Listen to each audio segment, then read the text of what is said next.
Okay, welcome everyone. Thank you very much for being here. It is the third session of Fridays for Advocacy, a series of trainings. Let's Fridays for Advocacy seminar, let's call it. We are working with representatives and experts and experienced youth workers and members of organizations in the field of advocacy with a view to increase, to enhance existing know-how and skills and capacities of youth organizations in the field of advocacy. These sessions are organized on the side of a transnational campaign that has been ongoing for the past few months, and it is related to operational funding to youth organizations and youth structures with a view to increase their capacity to be involved in decision making and policy making.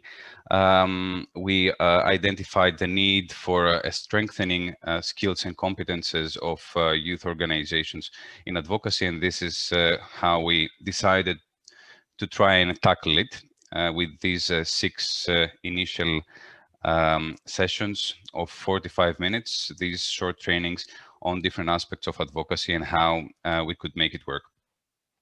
This one is called Eyes on the Ball, and it is an expression coming from football, but of course it's not at all related about football. It's about concentration and concentration of power and building of power with a view to achieve tangible results in an advocacy framework. The presentation will be led by my colleague at Inter Alia, Boroka Balint.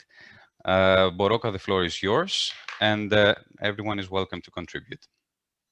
Okay, I will also need some rights here, or like, I am not sure I can share my screen. You have all the rights you need. I mean, you have all the rights available on Zoom. Okay, the problem is I just never use the desktop version. This is the screen sharing should be, if you don't mind, start share this, right? Mm-hmm. Okay, let's see if it works. This is the desktop, so okay, give me just a second.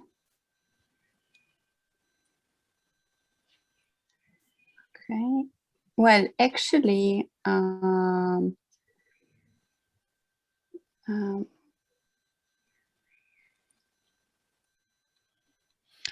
Boroka, do you want me to? I don't mind if you do it for me, all right. and maybe all right. it will I will be share also, it. yeah. You start, and I will share it from my. You have the link in the new email, so you probably got the new invite to a link.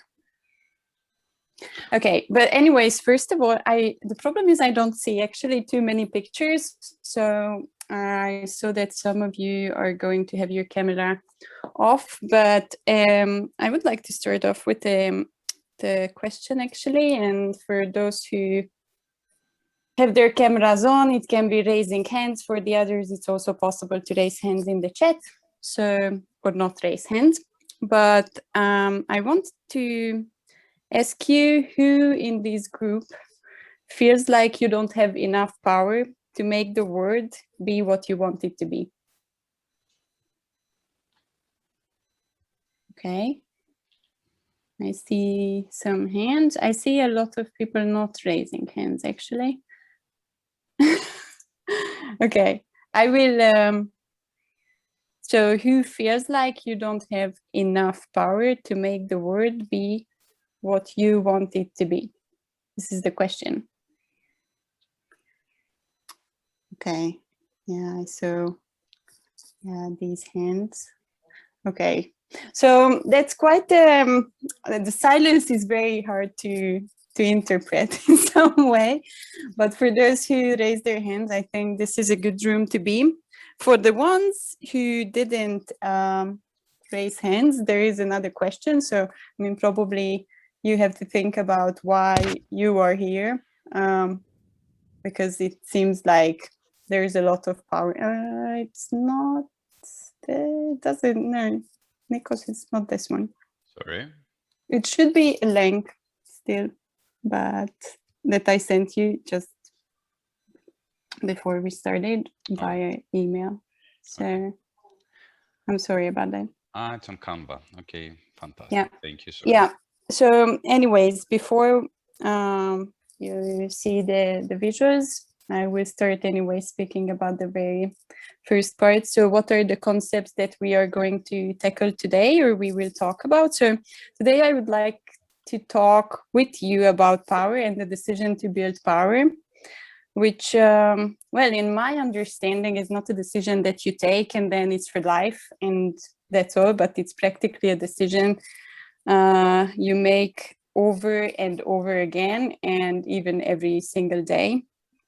And before we start exploring the concepts, I think there are three things I want to address. So first of all, what is the organizing tradition that we are talking about today? Why are we talking about it in a series about advocacy, or how it relates to it? And this is something that probably you should consider as primarily interested maybe in running advocacy campaigns, how it relates to your experience, your aims, and, well, the changes you want to make in the world. Yeah, perfect.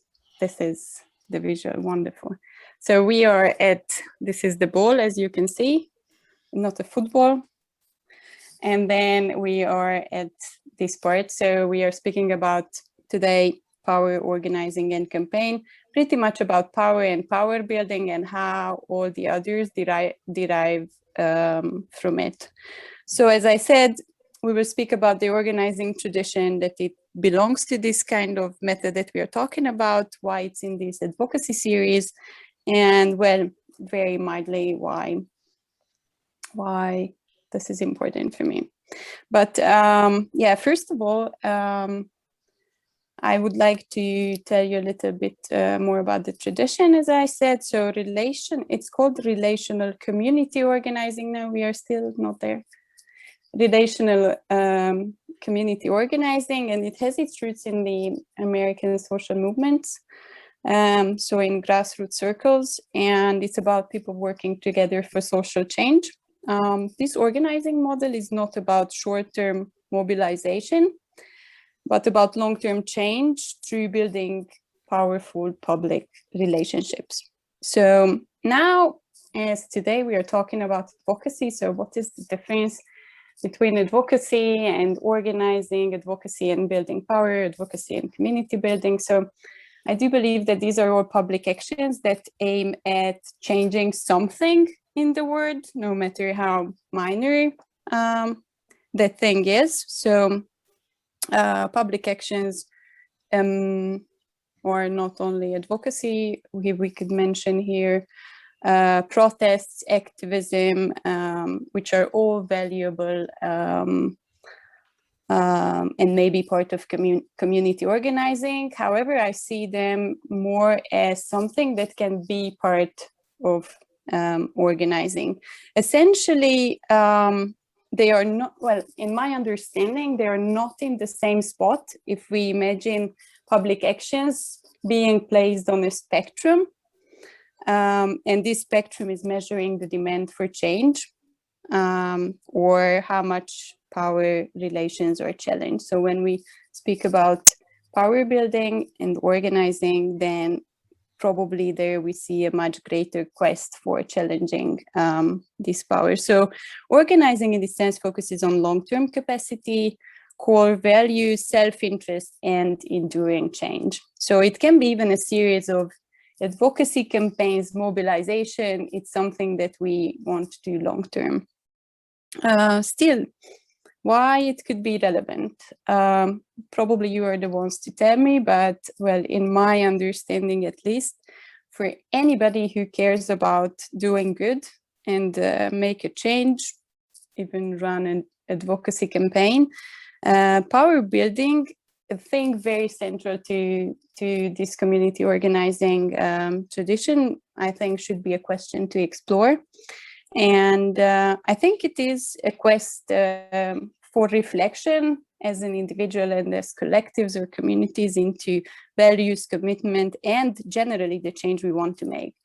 So I was trying to think of ways to actually illustrate this. So if we imagine any public action, any campaign or mobilization as like a piece of Lego that leads us to like a greater building of a change. So here community organizing is somehow having an idea what we build looks like, and like actually making sure that we put these pieces of Lego together.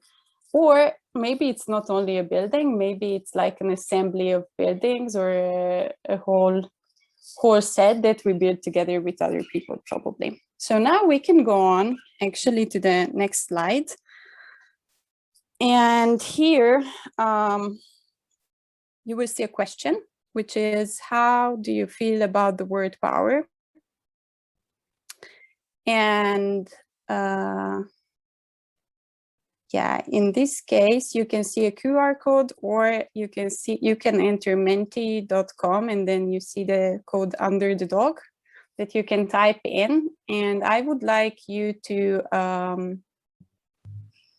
add some words that come to your mind when you think about power. So you can also, if you want, use your mobile phones and read the QR code, or you can do the desktop version.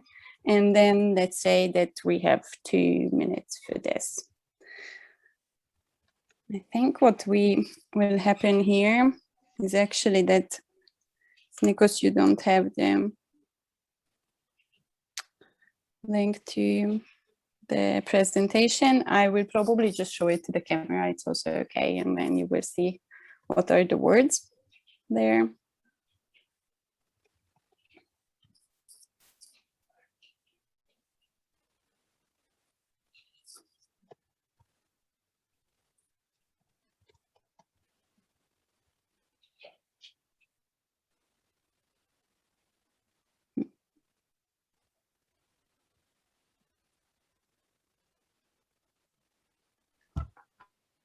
Broca, can I ask you a question?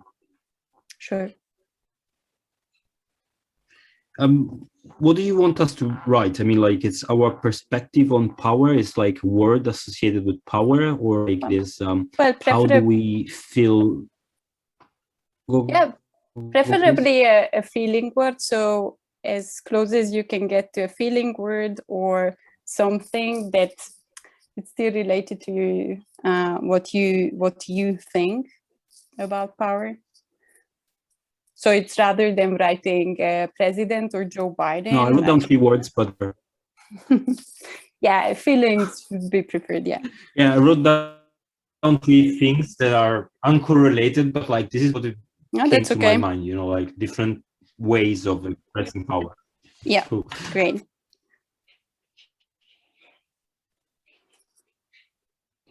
Okay, so let's say a couple of seconds more and then we can look into it. Okay, I see meanwhile some of the answers, and I think they are very interesting.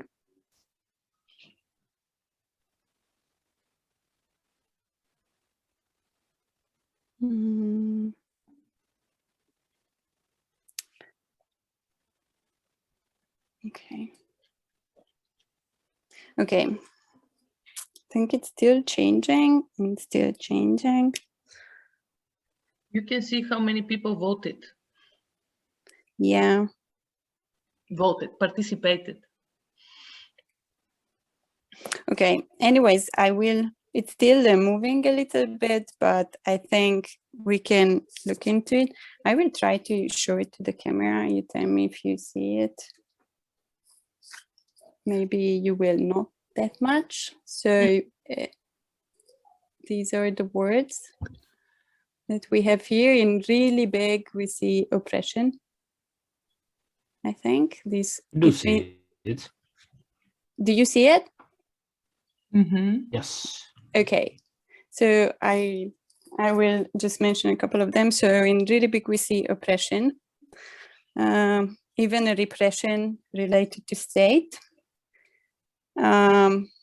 disgust, male, small, feeling the need, potential, attracted, emancipation, popular emancipation, responsibility, and strength. So these are pretty much the words that we have here. And I want to ask anyone who wrote maybe the word oppression to like raise a hand or step forward if you want, of course. So is there anybody? Okay, Nikos, here, I see you. Okay, it was just playing with the pen, but I was actually one of the oppressed ones, the ones who put down the word oppression. Yeah, I think it is, in my mind, it's related to power of state and power as an exercise. So in that sense, power as an exercise over someone else could be oppressive. Okay, so it's something about like one holding power as being a corruptible person. Is that correct? Well, if there is concentration of power, there is oppression. This is okay. The idea. But in this case, what do you feel when you think about yourself being powerful? Well, I'm not sure how these people do it, to be honest, because myself being powerful in the sense that I have a say over other people's lives would be something that I could not survive it. It would be very difficult for me to live with this. Okay, but I mean, why so? Because there is too much responsibility. There is a bit of arbitrariness in having one person being in a community, for instance, being more powerful than others. Okay. Having so more. Oh, yeah, okay. Definitely one of the things that it's often discussed. It's and relates to the fears of or like the things that limit us to assume power or like act powerfully. And one of them is actually what you mentioned, which is the power implies responsibility. So as you said, powerful people make difficult decisions on how to build and use their power. So also power means controversy and conflict. So it involves a lot of hard work and possibility of failure as well. So there are a lot of fears there that actually prevent us from acting powerfully. So there is a question there, are you, and this is a question to anybody, like, are you afraid of responsibility or the conflict and the controversy that comes with power? And how much responsibility are you willing to take? So these are all related to how much you want to build actually your own power or even collective power, and how much risk you want to take, of course. Yeah, still there are a lot of words, and I think also here in our chart some like repression and oppression are coming up quite a lot.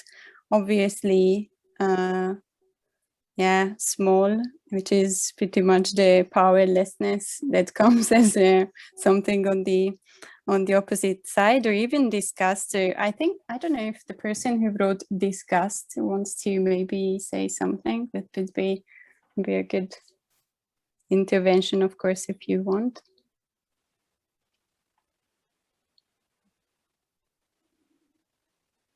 No, not so much. Okay.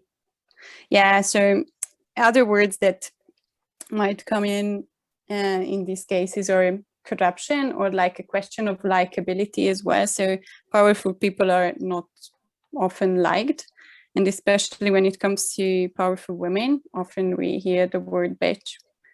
And actually, well, wanting to build power or like acting powerfully also means that you have to a little bit forget about whether you want to be liked or not. So because choosing to be liked can actually mean that you remain powerless.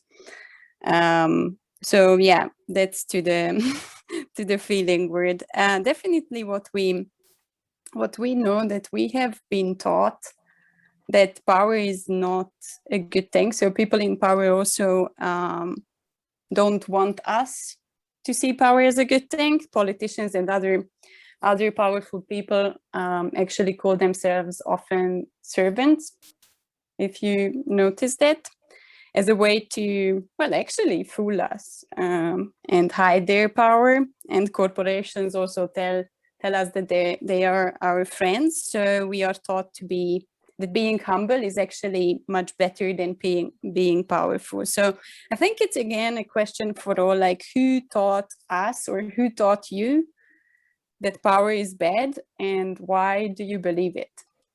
And I will actually not, I think these are questions that are actually very important when one reflects on his own decision to build power, his or her own decision to build power, and like the fears that actually limit us.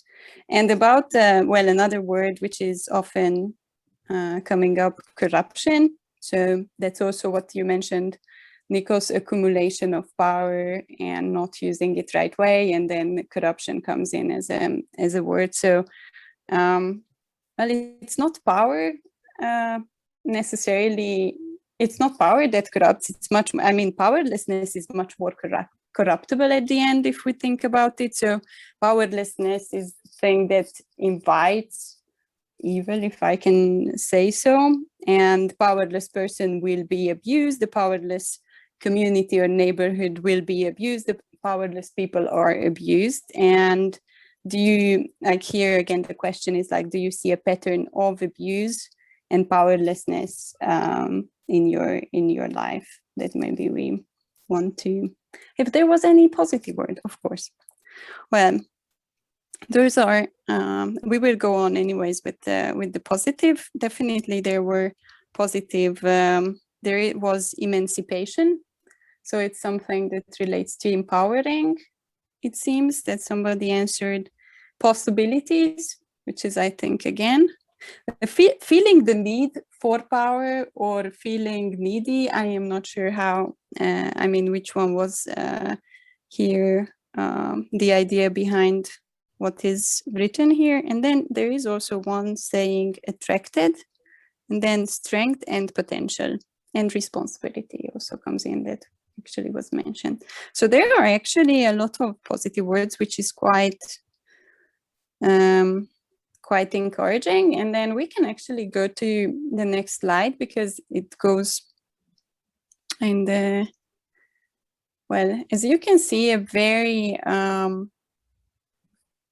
you can call it simplistic definition, but it comes from the root of the word power. Like you can see the Latin, which would translate to can, to be able, to be possible. Also in Spanish, poder is being, to be able. So practically is the ability to act and the ability to make a difference. It doesn't say anything, like at this level, as you can see, it doesn't say anything about corruption, being power hungry, or bad people. It just says getting things done. So I remember thinking when I first learned the definition, and I was like, oh, well, of course I want to get things done. I mean, who doesn't? Like, you want to see good changes in the world. And I think it remained a very very important definition. So sometimes it's easier also to just go back to this and say, like, okay, it's only about ability, and let's not complicate it. And then there is yeah, so I mean, what do you notice about this definition? Is there anything you maybe want to mention compared to the words that we've seen before.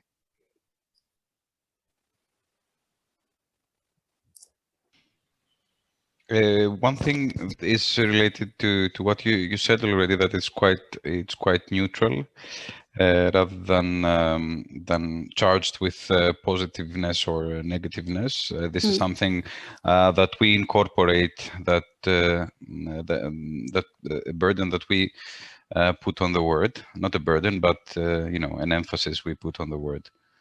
This is one thing I notice. Yeah.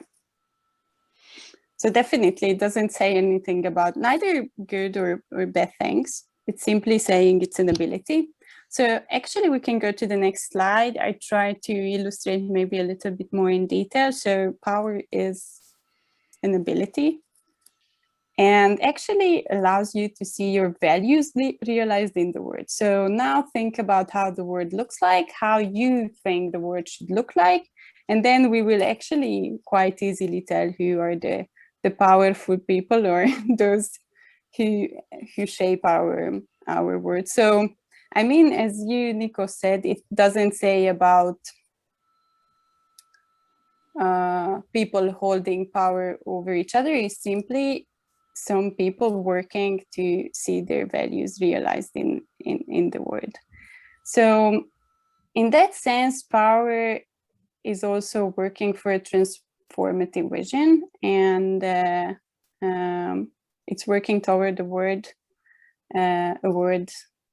that you envision, and it's simply the ability to make that vision real. So then again, we can go back to the question: do you, any of you, or all of you, some of you, want power? And in that sense, while we say it's totally neutral as a thing, I mean, in my understanding, power is good.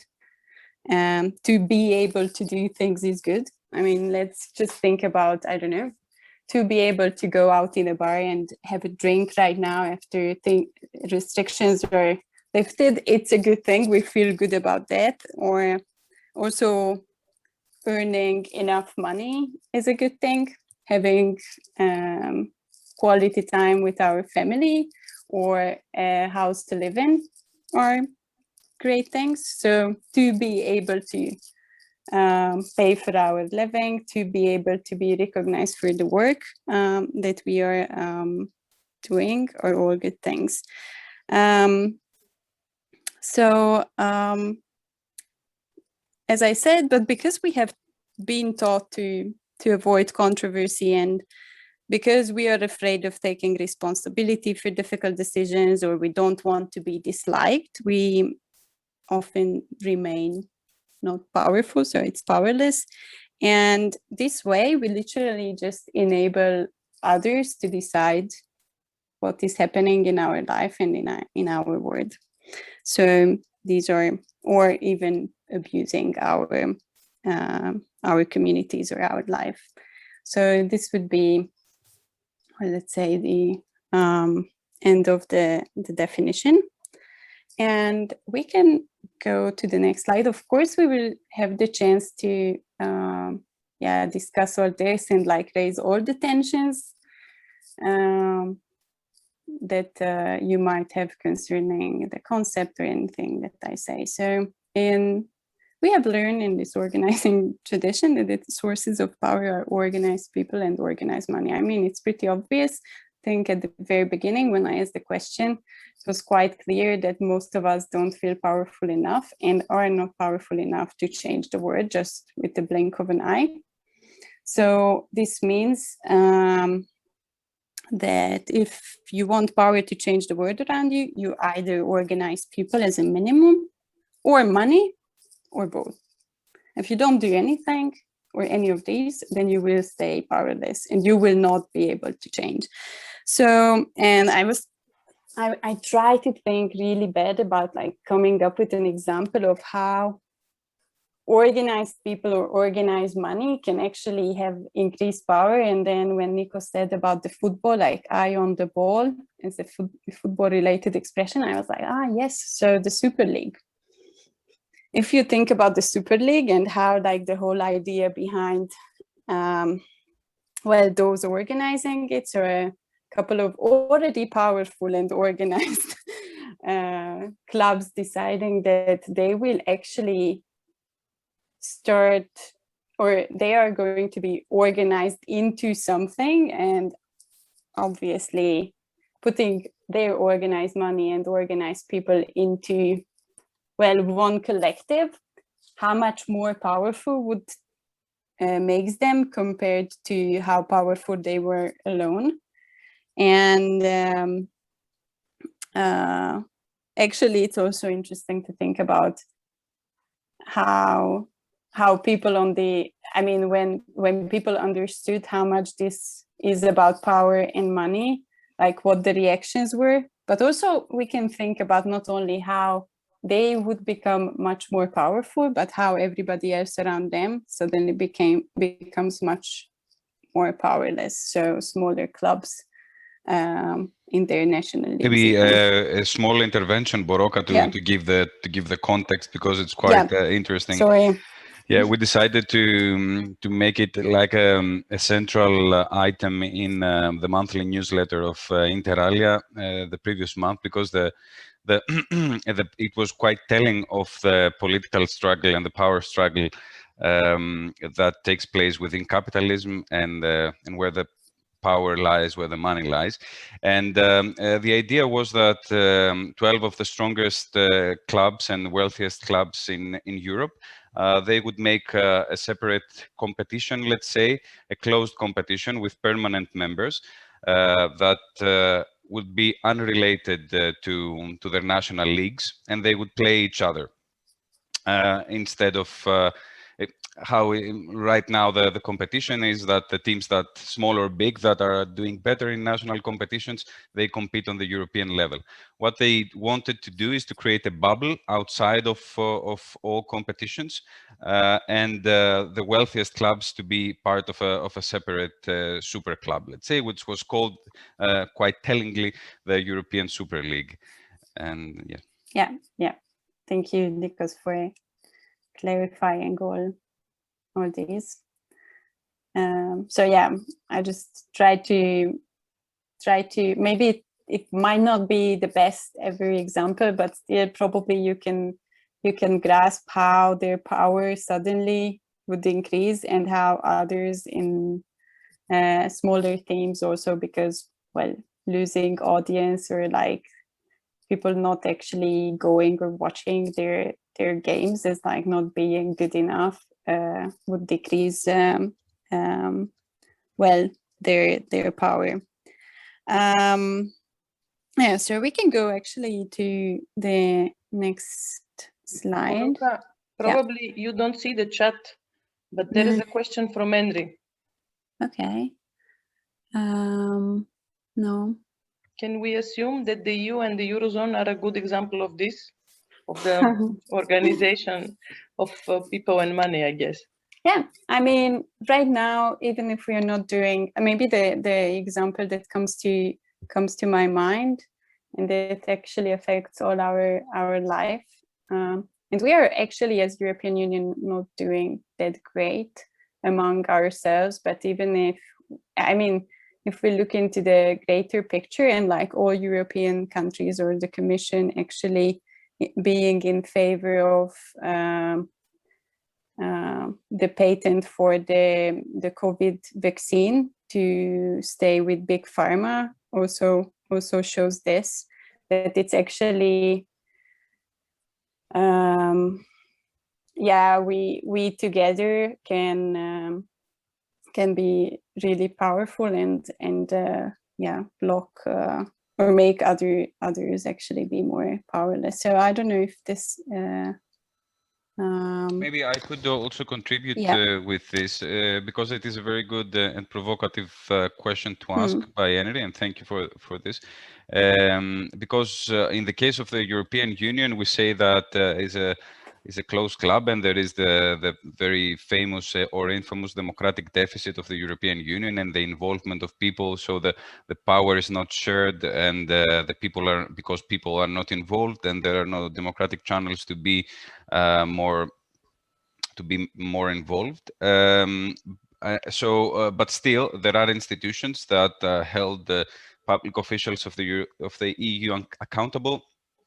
Plus, there is some increasing power for national and European parliaments. The Eurozone is a completely different question, because the Eurozone is actually a closed club. It's not accountable to anyone. It's not transparent. It doesn't follow any democratic principles. So I would definitely put it not in the supremely amoralistic category of the European Super League, but somewhere close to that. Well, and it's interesting, while I mean, definitely offers some, I mean, there is some organized money and organized people here, but I mean, it's also probably what we have to ask, like how transformative the idea behind is, or like how much is actually, when we talk about the European Union or the Eurozone, like what they are envisioning to build this with this one. And on the other side, I mean, it's a good question, probably coming from a European citizen as well. Like, is it the EU organized people at the end, or who is the EU? So, I mean, I guess it's relevant for our session as well. In terms of like increasing power and as an attempt, I think in some way, yes. Depends whose values also are behind, or who are the ones who are holding actually power in this case. But we can definitely talk a little bit more about this later on as well. Okay, so we could go to the next slide. So now I wrote here that power, in this case, it's relational in that it's a collective ability to transform the public sphere. So it is about building relationship and building authentic relationships, which are actually gluing and organizing efforts together, an organization together. And here is the word that actually Nikos always mentions, words like before they appear on the slide. So we can also see here accountability. So relationships lead to real commitment and accountability. And this points back to the Eurozone not being accountable to anyone. So what kind of collective power building is that? And also these relationships have to be transformative in order to be empowering, and they need investment of time and effort and emotion. And actually these are all very counterintuitive. So in a capitalist system, it's what is happening is exactly the opposite. So more and more alienation from our emotions, our life, our reality. So this is something. Our labor. Exactly. So these are all things that are important, and exactly that's why organizing means also a transformation for the self. So if we want to change the world and have a transformative vision, we also have to feel a transformation in ourselves. So organizing is practically means building power, but building power through powerful relationships in order to transform the world. And in organizing relationships, organizing relationships are based on shared values and interests rather than issues, and are built on sharing pretty much our stories with one another, exploring the intersectionality or intersections, of our interest. So this actually goes beyond ideological line. We might want to assume that what I want for, like what I see as value in my life, be that decent housing, this is something everybody wants in the world. even the ones who are voting for different parties, and we should be able to organize these people into, let's say, campaigns or any public action that actually aims improvements on that side, or even structural changes. So we are also exchanging resources, cultivating a collective commitment to act, and working with other people requires that we reflect on who we are, learn about ourselves, and understanding others. So we actually have to value deep understanding of the selves and those with whom we work.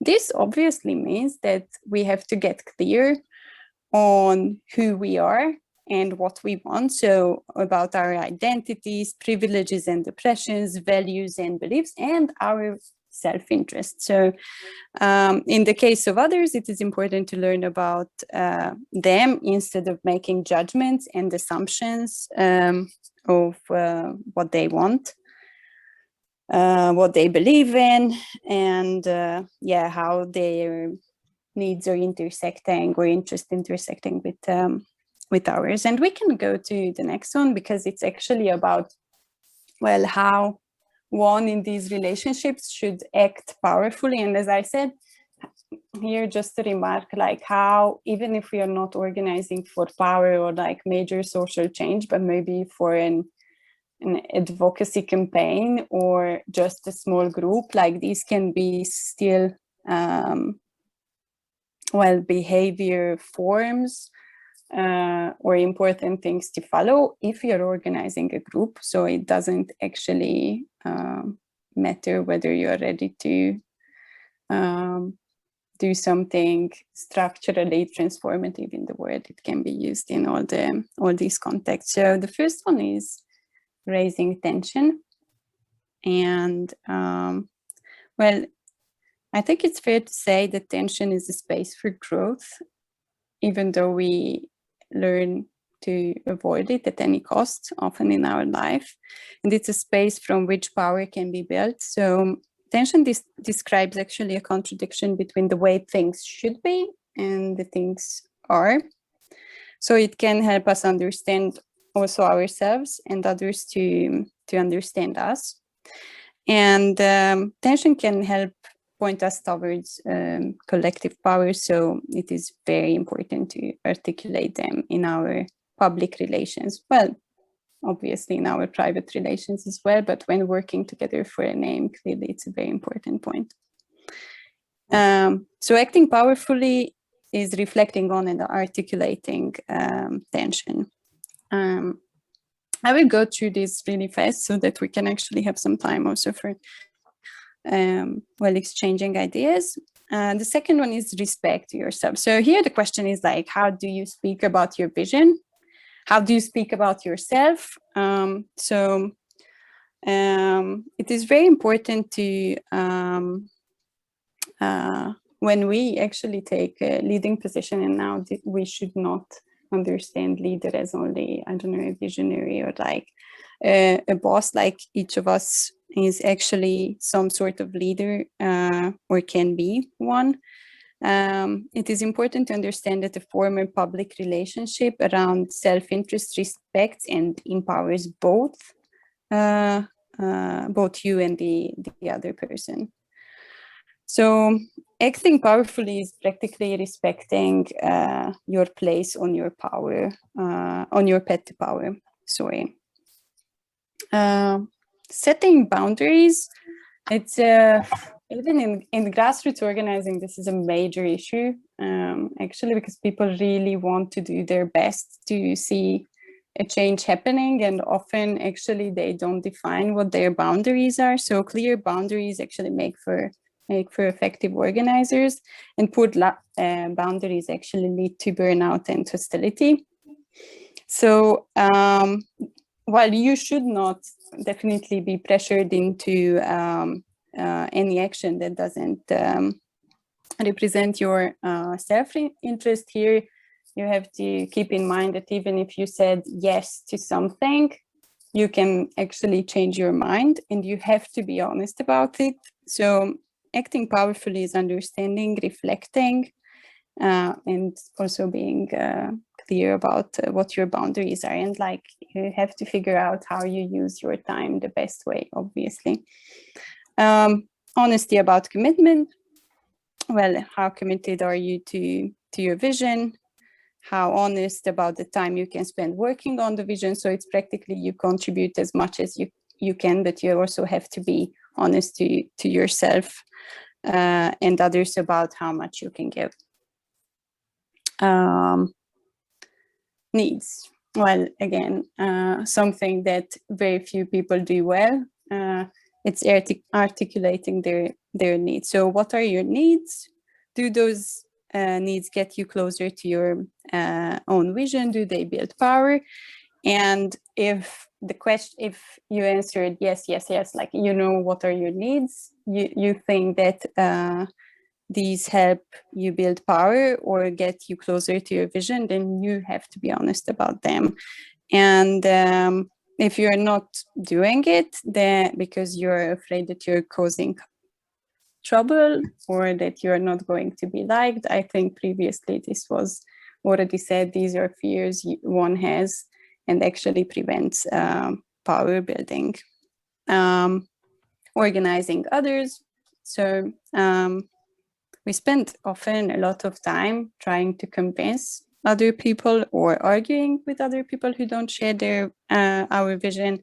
Well, acting powerfully is actually being strategic about the time and effort we put in organizing people. So we organize and not convince people. And when the last one, which is caretaking, is caretaking doesn't equal taking care of somebody. So caretaking is limiting somebody's growth because you don't think that they are ready or able to do something. So it is not the same as well, being supportive, but it's rather a paternalistic and disempowering behavior one has. And the question is, like, do you want people to caretake you or to empower you? So in this case, you have to offer the opportunity to others to grow.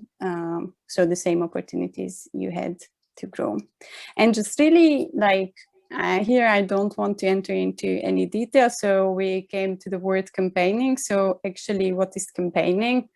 It's still part of your power building. And when we think about long-term power building, each campaign has to have a place in your power building as an individual and as collective as well. So practically you're leveraging your power. So you have a certain amount of power that you put in motion in order to get things done. So to maybe move decision makers, politicians towards your goal and away from goal of your, those who have a different thought on that. And now, for instance, if we think about this, there is, for instance, high time, and some people are working on this to work on the patent so that there is no patent for the COVID vaccine, or even a Green Deal for Europe, or not only for Europe, but in our case, probably this is relevant. So there are people who want to do totally different things that should be done. So again, a powerful campaign against them would mean that there is organized people and organized money pushing MEPs and other politicians into a direction that they can further influence decisions that are made, let's say, in the European Commission or Council about these issues. So this is the last slide. So what it means to make your vision reality. So you have to leverage, as I said, your collective power against the status quo. You have to actually, and this is about visioning, organize around the vision that changes the whole system, or you will not change anything. Well, this is maybe a controversial thing to say. So here again comes back to how an advocacy campaign be a meaningful change, let's say, or part of greater changes, you have to be clear and declare your self-interest. So you have to be clear of your own direction, take responsibility for the power you build, to share your vision, so that they can hold you also accountable on acting upon your vision and self-interest. And of course, you have to move from planning to action. And when you start that, you still keep reflecting.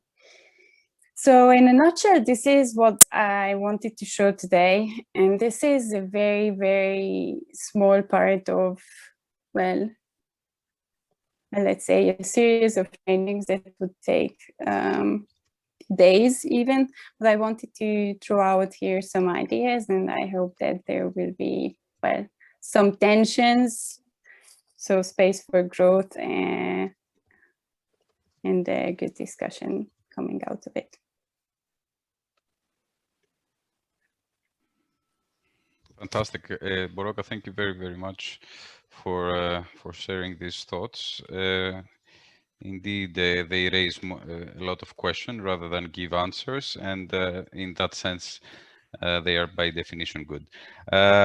So for a while, for the time that each of us has available, let's try to make it a discussion. Matteo, your mic is open. Is it because you want to ask a question, maybe? Yeah, no, I really I wanted to thank Boroka. I mean, was really interesting, and I've been studying sort of community organizing for quite a long time, and I've been applying as well into a party that I'm part of, and I think it's an extremely interesting way to approach these sort of things. It really does give you a good, how to say, a structured approach to change things. So thank you very much for sharing some lights on these parts. And it's always nice to hear a different view, a different perspective on that. And I wanted to ask you if you had any other real example of utilizing this sort of methodology, maybe in a very small scale. That's because the big scale, we have a lot of things. I mean, there is Obama, that's the #1 example, Sanders, and all this stuff. But I want to know if you know about some examples, just that I can Google of, to have some more ideas. Thanks.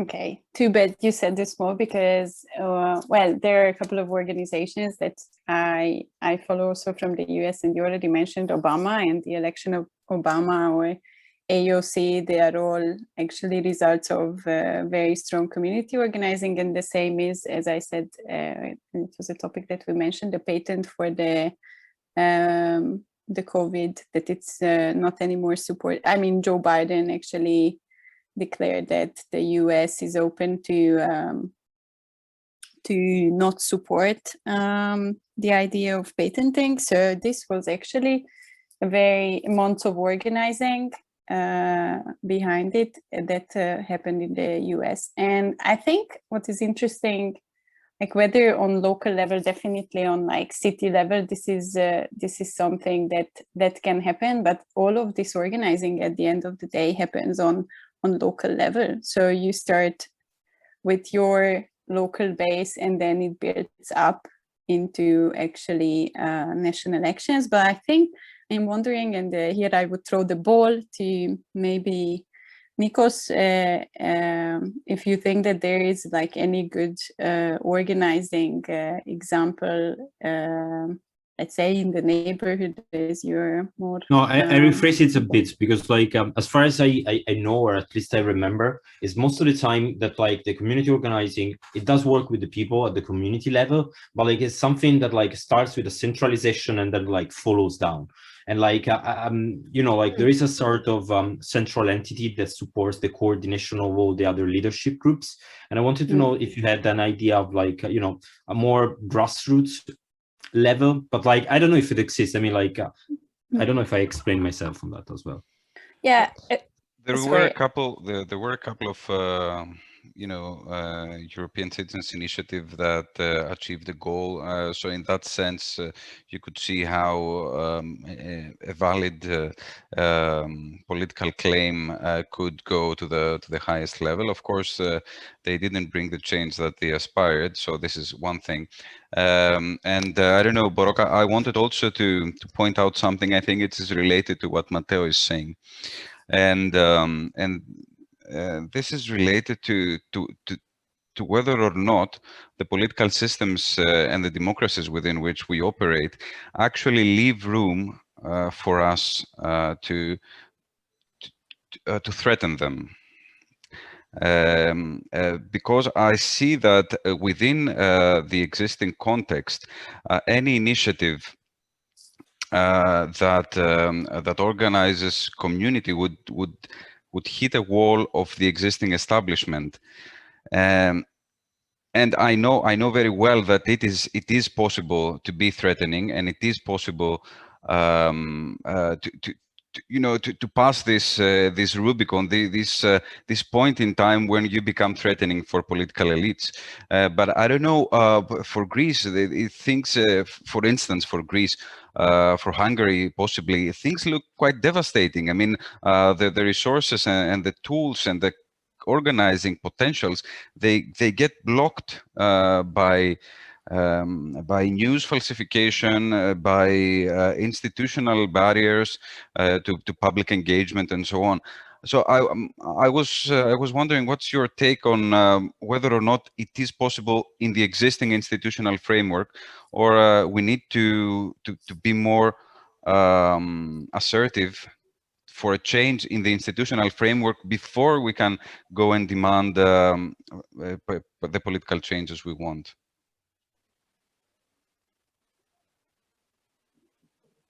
Boyka, yes.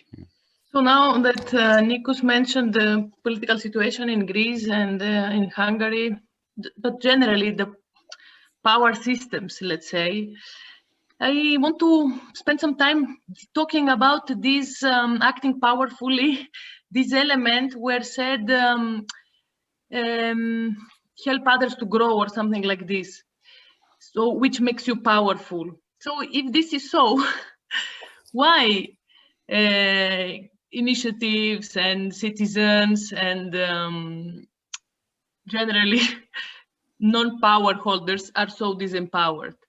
And what Nikos was saying. So if this is true, so if power brings more power, now acting powerfully makes, so making the others more powerful makes us even more powerful. If this is so, how is so in the current situation, we have a distribution of power, and taking more for yourself means taking it from somebody else. But your slide, I think, was going towards a multiplication without zero sum at the end. So maybe not a question to Boroka, but to all the present ones, we can talk a little bit more to persuade, so to understand how this is working.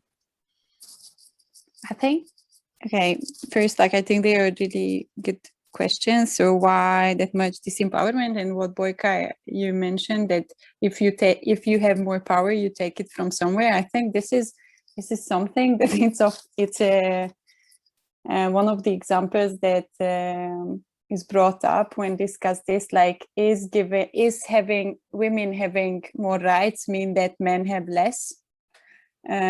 Or more power that men have less? And actually, ultimately, probably we all agree that the answer is no. So it would be empowering for everybody. And the whole idea of scarcity of resources or power, that it's like this amount of power and you have to distribute it, and some will have a lot and others not. And if you take it from them, I think these are all embedded in the whole idea that we are living in a capitalist society, and this is what we learn, scarce resources.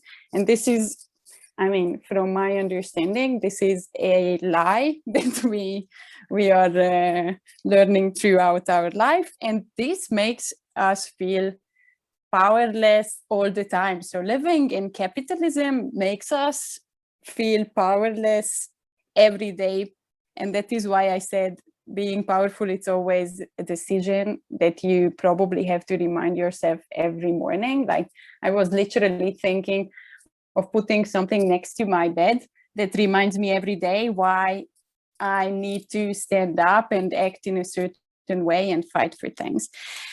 And about what Matteo and Nikos you raised, and like, yeah, so campaigns and strategy and campaigns and stepping stones, like these were the notes that I took as first. And I was also thinking of an example that is actually not something that I participated in, but I think it's a good example and it relates to Hungary. Actually, so how you build power and like how you have to be strategic. So it's not about one campaign, it's about a series of campaigns that you know that will build from, like you first have to aim for this so that you can get to the next level of change and so on. So often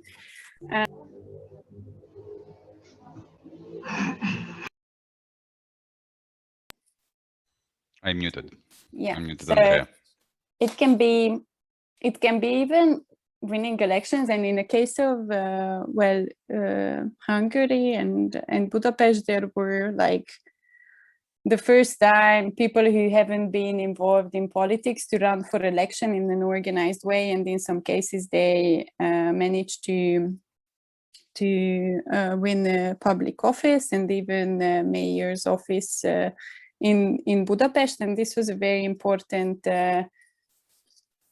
campaign that obviously people in community organizing are supporting as well, but it was also very important to address some of the housing issues and asking for more social housing, for instance. And this to Matteo, I know for a fact that while of course there is an organization involved in organizing the people around the issue, they worked with homeless people who were part of the research around who is actually holding power, who are in decision-making positions at the municipal level, what are the possibilities of action that they can take. And they were the leaders of this housing movement or actions that were happening there. So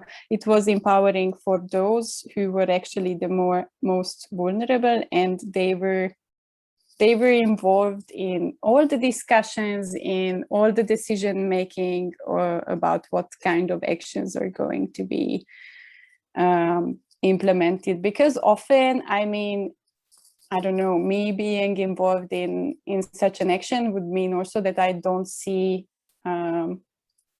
what it means for a person to take certain risks. So it's easy for me to stand up and say like, okay, we want this and that, but not for them who are maybe living on the street. So in that sense, and well, this is also part of community organizing, and I will not remember the name. Action research, it's called, when you are actually inviting in those who are the most affected about the particular issue that you're dealing with. Yeah, but let's discuss further all together. Are there any other questions or comments? Because I had another one for Boroka.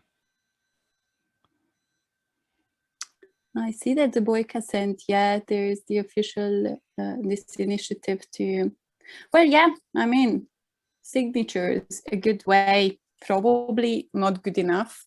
I think Brussels is doing 130% on the initiative.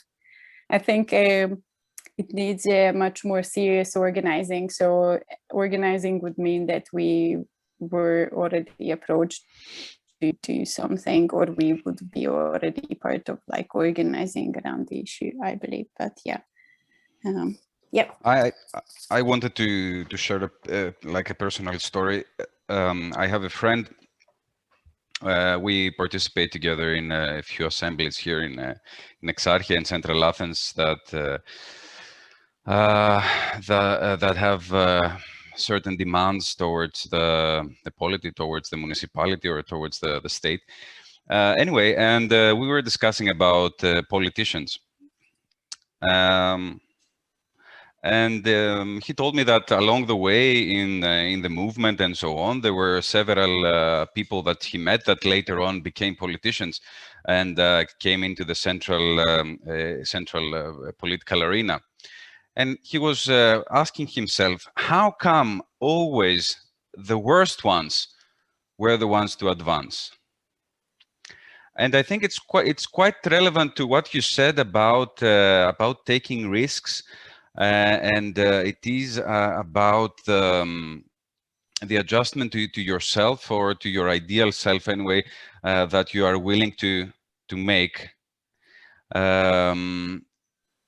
And I don't know if in your experience or in your perception, it is an either-or situation. Either you will make the adjustments, either you will disassociate. How is Palotriono, disassociate anyway from yourself in certain ways in order to become part of an initiative that has potential of making a big change, or you will just remain your own whole or self and not get involved in this.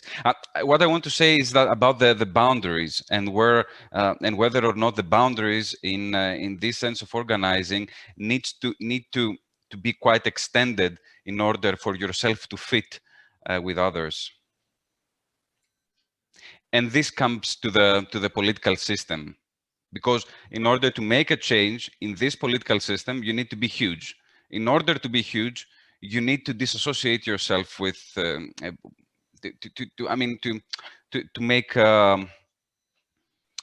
adjustments anyway to what to yourself, to who you are. I don't know if this makes any sense. I think I am kind of on the opposite side. You have to become more yourself to actually be able to make a real change, and probably just really forget about a lot of fears. But now I don't know how it relates to or like actually to work on your fears, not forget about them, but how it relates to taking office. That's a good question. For me, actually, it's simply what I mean, I can think of myself like why I wouldn't run on an election, and I would say like, oh, okay, I don't want to look stupid, like I haven't done this ever in my life, so what will people think? Then yeah, can I do things good enough? Like, and these are all fears actually I have that stop me to maybe go for that public office, even though I know that this should be part of my, let's say, power building, or it would be important for that. But these are fears of being seen, being a perfectionist, and these are all limiting me. So at the end of the day, so I don't know how it relates to the office, taking office in a, I mean, I see it relevant only if this is really somebody's like path to power. If it's not my path to power, then it's also okay to be somebody who is able to influence who is elected, but like really strongly, and what people who have been elected are deciding. So actually those people need power as well to be elected. So a politician needs to be re-elected in order to have his or her decision-making power. So we have leverage if we are organized, even if we are not holding office. Or we can organize for somebody to be elected in that office, obviously, if we want to change somebody. And from there, it comes to the policies that we want to see implemented. So And also, again, I just think that it has to be a transformative thing. So with the idea that anyways, it's about transformation, not to fit into the existing system. However, I understand that this is something that it's a compromise thing. You have to survive while you're fighting. So definitely. What I am implying actually is that the existing institutions with the centralization of power in the executive branch of government is devastating, is killing initiatives because it makes us feel small, and this is why I believe in decentralization, because in a decentralized political system we could organize better, more easily, without being estranged from ourselves. In such and this is what my original question was about.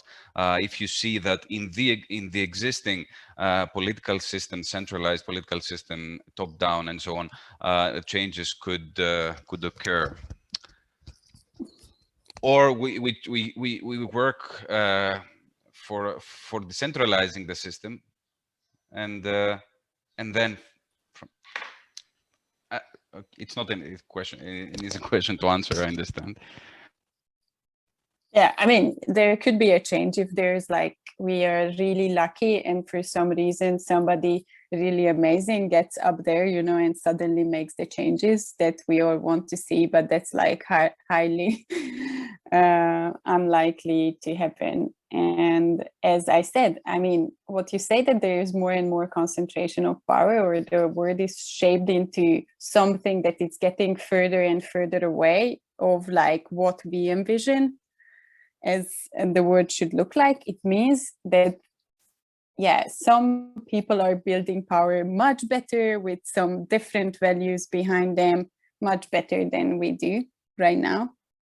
And they are not afraid of it. And they are not necessarily bad people. I mean, bad for, if you like, think in ideological terms, but they do the exact same thing that we want to do, but they are actually doing, is that they have certain values, and this is what they are working to make this be reality. Or and they have completely estranged them, have been completely estranged from themselves. So they have no values. They are ready to make any compromise in order to be in power. This is also something about integrity, because this is an important thing, because you need to do all these things: organizing, be with people, make compromises, build power, but also remain a person with integrity. And this is a bitch. I mean, this is a very challenging thing to do. This is, I mean, I see all the time, especially with collectives or political parties on the left or on the outside the parliamentary system of governance, that they are very limited as to what they can do, because the primary issue for an emancipated political human being is to have their integrity and be as the least estranged from who they are.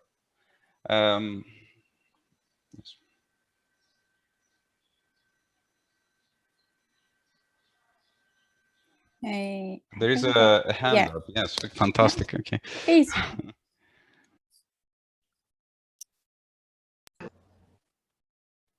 Mariante, could you unmute yourself, please?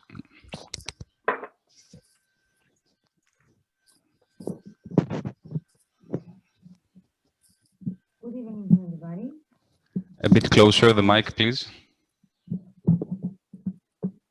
Okay, can you hear me now? No? Better, More or less. better, but more or less, yes, like We you're will in a well.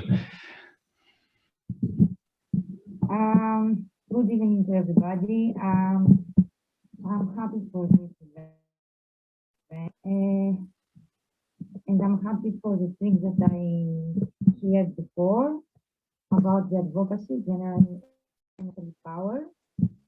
And I think that we have to concentrate to the issue that we have to learn about ourselves and trying to have connection with others. So to build our power communities and trying to make the difference in the change. Because as you said, we have the central political system that don't help us at all. So I think we have to make focus better, more to ourselves and to our community, to our local community. I think the power is within us and in the community. And I think this is the solution, as I can say, to our problems.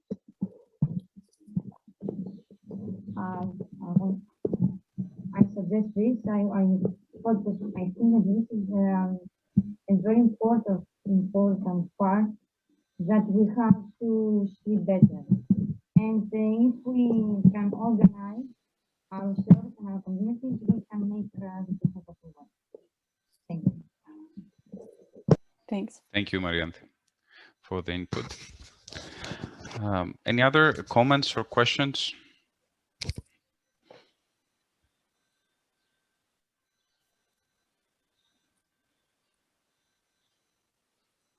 I think the local, just a remark here, the local community, and to start in the local community and like top down, and the relationship building, like maybe around this topic. I totally agree. Community building, and well, it is a deep relationship building as well. So as it was said, it has to start at that level. I mean, exactly because we are estranged or alienated also in our human relations, and we have to work really hard on these to build them again. But obviously we have to start with the people around us. So these are our immediate community. And I think, as I said, of course, change might not come like immediately, but at the end of the day, organizing on community level and starting to have transformative relationship and understanding what are the shared aims, I still believe that no matter how restrictive, or no, it matters how restrictive governments are, but at the end of the day, it has to be, there is still an entry point where these kind of governments or these kind of authorities can be shaken. And this is something that we haven't thought about, and this is about campaigning and deciding what issue to campaign about and how we build, like if our aim is to have, I don't know, a healthcare system for everybody for free in the entire world, and this is the aim that we want to campaign for, ultimately, like how we get there, what are the steps, and maybe it starts with something that it's really, really far away. Maybe it starts with the patent in this case, or maybe it starts with something else. But I mean, at the end of the day, it always starts like on a much smaller scale, on local level, in our relationships and how we organize from there, definitely. Of course, it matters that there is asymmetry in power. It does matter, and it actually, when I said, yeah, it no matter how restrictive that is, it is actually important, because there is one point and when actually things break, and then it's not going to be organizing, and this is a danger that we face today, because interestingly we see also a rise in support for far-right parties around the world. I mean, very important examples also. I mean, obviously in Europe, US, India, very, very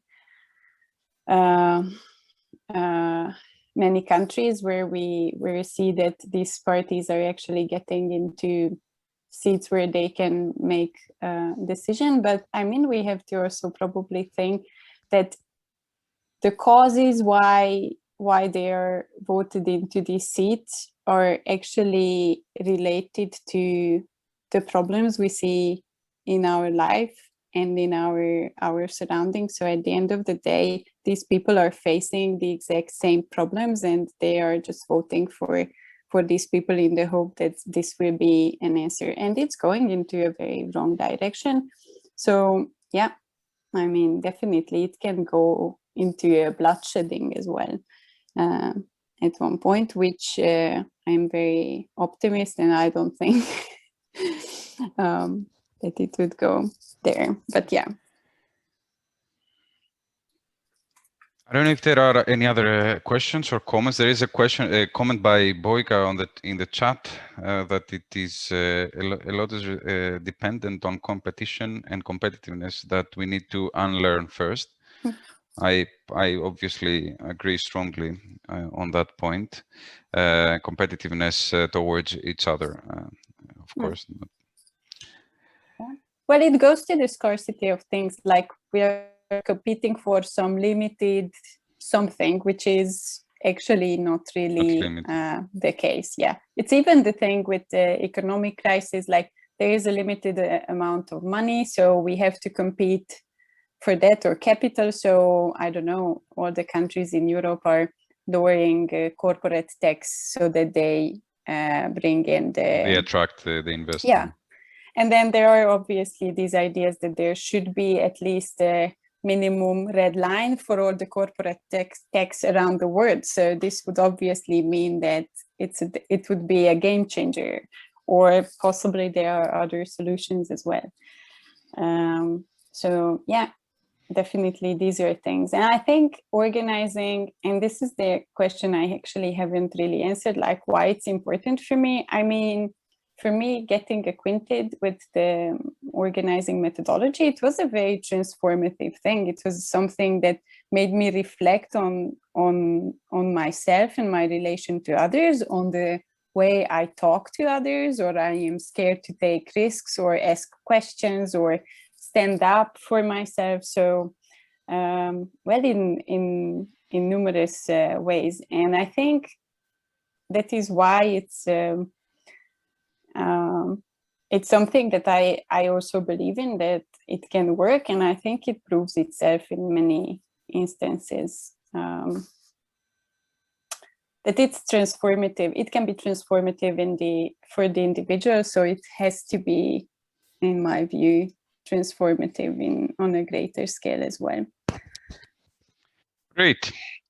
Since we've taken twice the time that we had calculated, but this was due to an interesting discussion, and we gave a way out to everyone, of course.